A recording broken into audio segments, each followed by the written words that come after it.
Good day, my friends. Today's a special day. It is the 30th of June 2013, which marks exactly the midpoint of this year. So I'm going to ask you, where are you in your goals this year so far? Hopefully you've accomplished half the things on your goals list by now. If not, time to get cracking, isn't it? For my part, I've tried to be more regular with my reviews, and for this very special day, I am going to review a most special dragon that just so happens to come from Series 3. This, my friends, is the Series 3 Water Dragon. Why is it special? Because it was the very first dragon I bought from the McFarlane series. You see, I wanted to buy something really special for a really special friend of mine on a very special occasion in her life, and I decided to hop onto eBay and get something to do with dragons. I didn't quite know what, but until I stumbled on the McFarlane dragons. And of all the ones I saw, this was the most unusual, so I got it. But after I'd given it to her, I started to look around, and I thought, you know what, I might get one for myself. I bought one dragon, one became two, two became four, four became 16, and so on. And one of the last dragons I managed to secure, finally, for myself, was this very dragon. Now, because I was late to the table, I had to buy them, all these dragons, at ePay prices. And I tried looking for reviews but couldn't find much.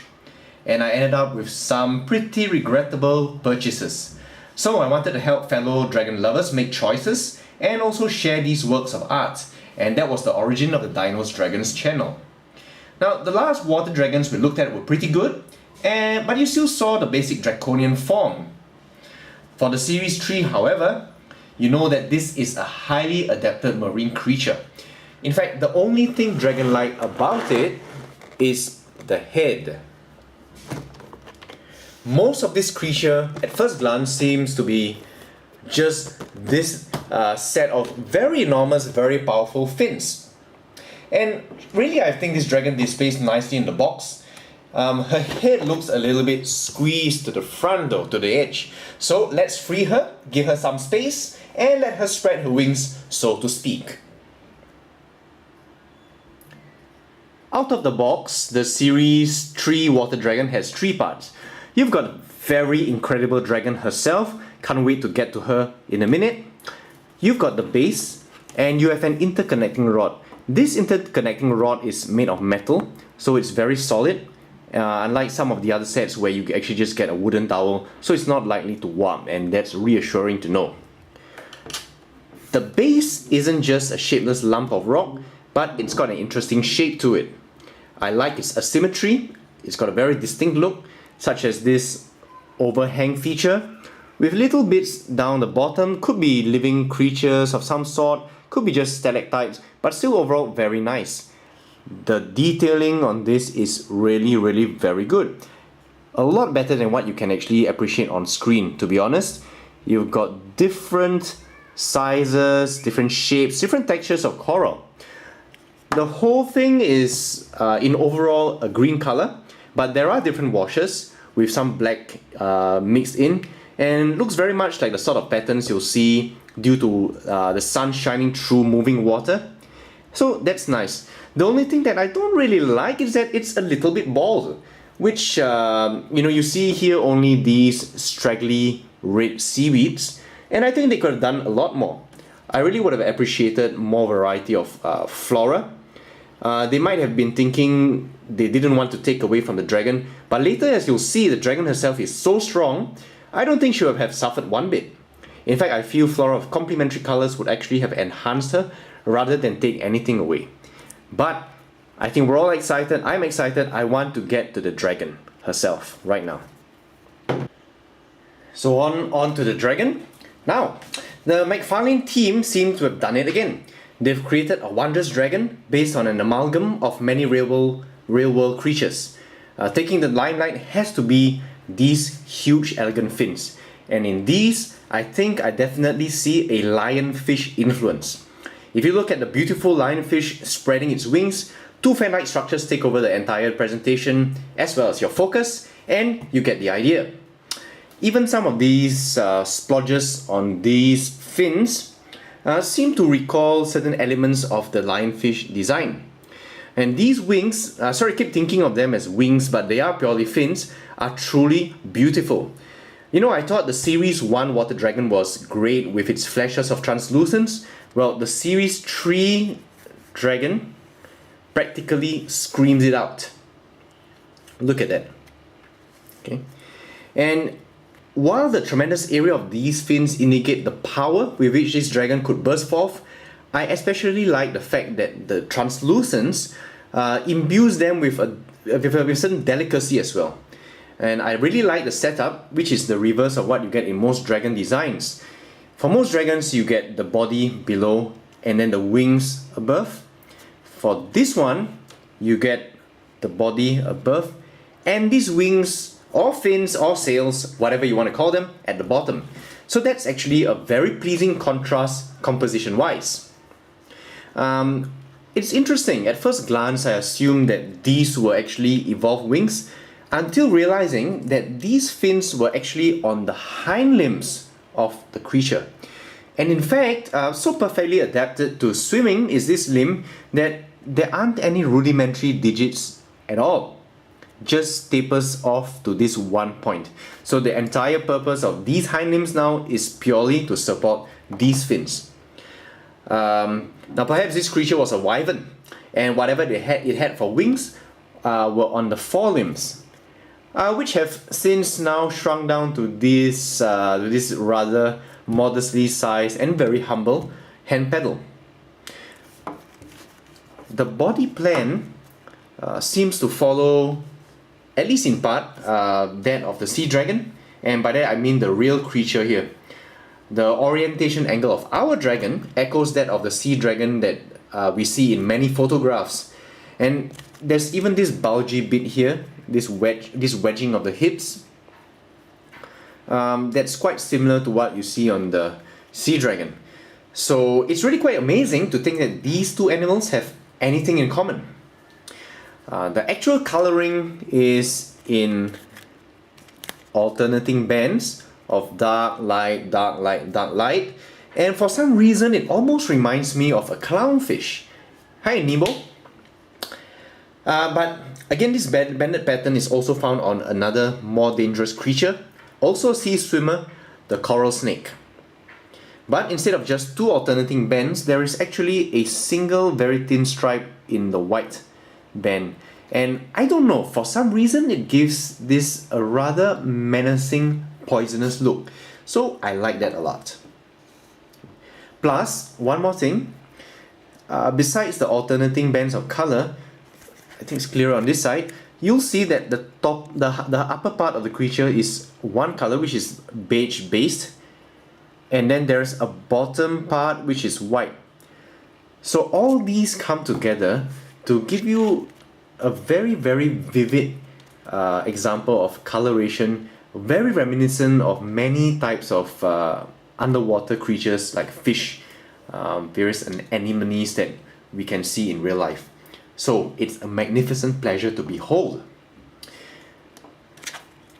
Besides these fins, however, there is a continuous fin similar to what you find on an eel. A continuous fin structure that surrounds the serpentine form of this creature. And that's really yet another nod to a real life creature and proof that McFarlane teams do their research. Very nice. Now, I've always been a fan of scale structure and detailing, and the Series 3 Water Dragon is a special delight. You know, I keep using special throughout this review. You know, it's a bit overused, but I really cannot describe it any other way.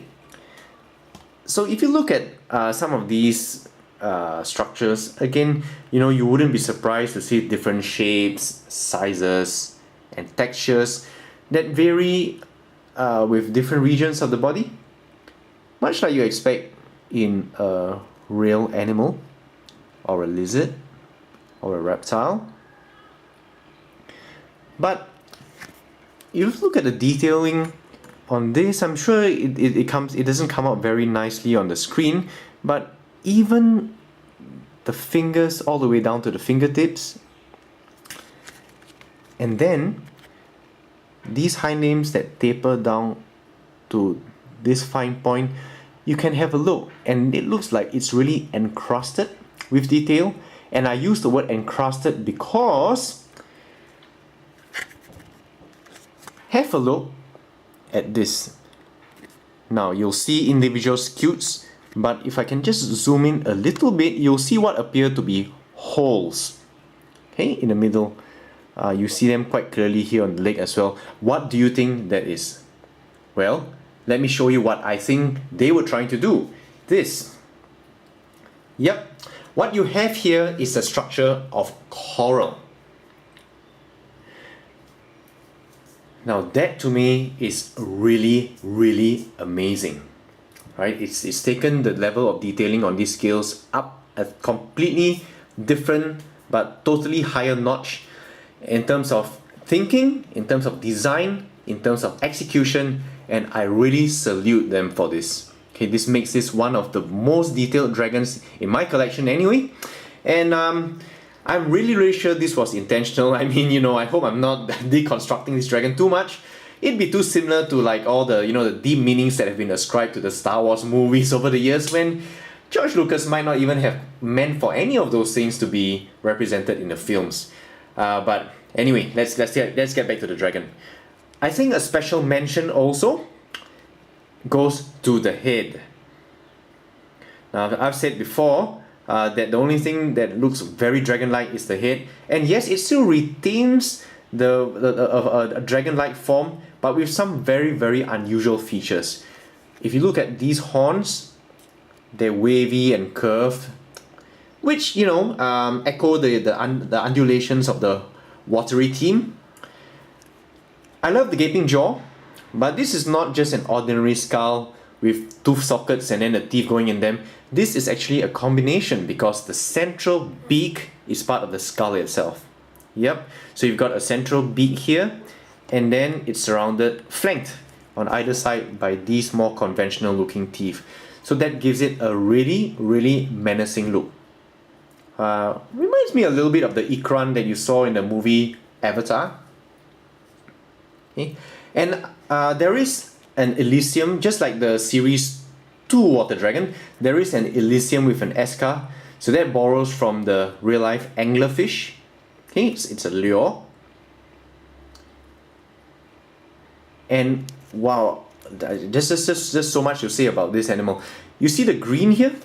The green here, I thought the green were actually the eyes, but they're actually not. They're just a different coloration, a different accent. The actual eyes are behind, and if I zoom in, I hope you'll be able to see it. You'll notice that these eyes gleam. So they're not actually painted on. They gleam and glisten just like black marble. Very nice indeed. I just don't seem to run out of things to say about this dragon. One more thing is the articulation. Unlike most McFarlane dragons, the articulations are actually unusual in two ways. One, these articulations are actually useful. They actually work because you can bend, you can move the limbs, different positions, and you don't actually see a very obvious break in coloration and in design, at least not in any way that offends the eye. And you know, I think it's because that there are already so many bands and lines on this animal that your eye just doesn't really pick up that, you know, hey, you know, something's not continuous. And that gives you a lot of options for posing the various limbs, especially these two. These two you want to really, you know, there's just so many things you can do with it, with them. Something like that. Look at the design. Really is beautiful. The other thing that's unusual, the second thing, number 2, is that the tail actually bends.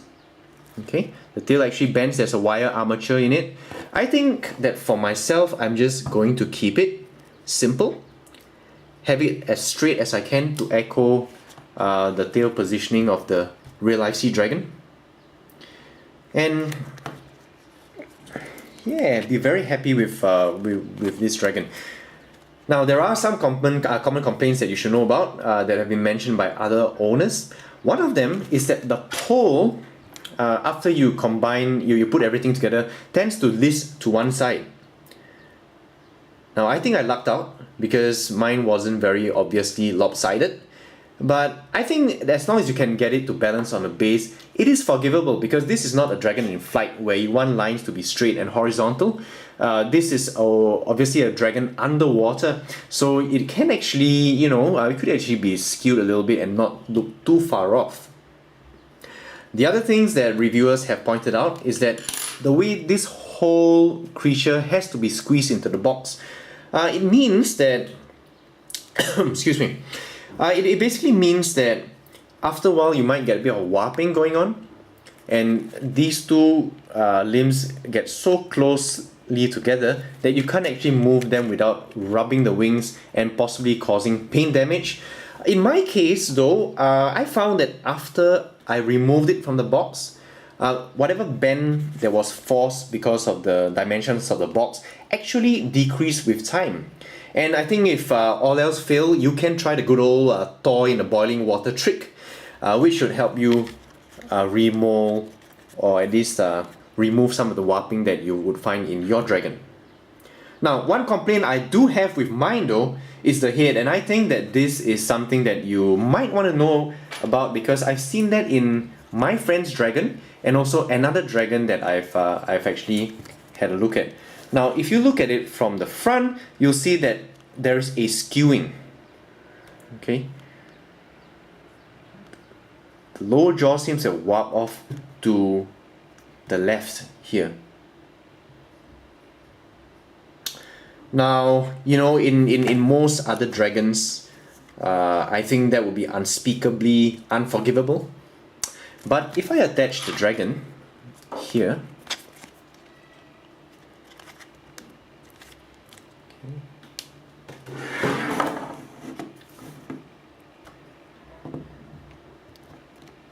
if I attach the dragon like so, now what you realize is that because of the downward orientation of that head, it actually isn't noticeable, and you would probably display him and also view him I've christened her female.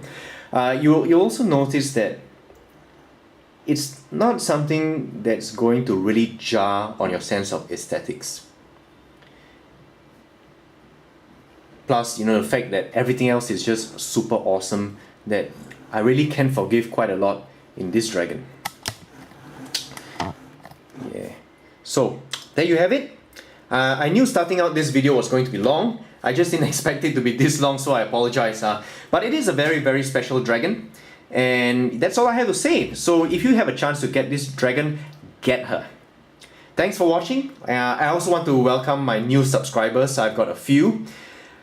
This is the start of the second half of the year now. So looking ahead, I wish you all a productive and fulfilling second half year.